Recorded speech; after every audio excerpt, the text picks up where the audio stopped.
Hi అండి, నేను మీ మాధవి. ఇవాళ నేను మా పక్క తోటలో ఉన్న జీడి మామిడి పళ్ళు కోసుకొచ్చానండి. ఈ పళ్ళు చాలా ఇష్టంగా తింటారండి, చాలా బాగుంటాయి.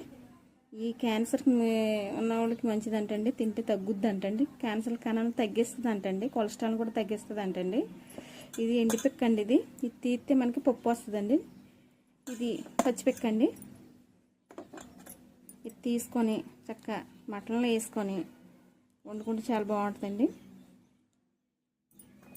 ఇలా తీసుకొని పప్పు ఇలా పొర ఉంటుందండి, తీసేసి పప్పు వేసుకోవాలండి. చేతులు కొంచెం నూనె రాసుకొని ఒలుసుకోవాలండి. ఈ పప్పు ఉన్నవాళ్ళు లేకపోతే జిగురుగా అంటుపోయి ఏళ్ళు నల్లగా మచ్చలు వచ్చేస్తాయండి. ఇవి చాలా బాగుంటుందండి కూరలో, నాన్ వెజ్లో వేసుకుంటే. ఇదండి, ఈ పండు తినాలంటే ఈ పిక్క ఇలా తీసుకొని నీట్గా కడుక్కొని తినండి. వాటర్ ఎక్కువ ఉంటుందండి, మంచిదండి. వేసవకాలం తింటే మంచి స్మెల్ వస్తుందండి,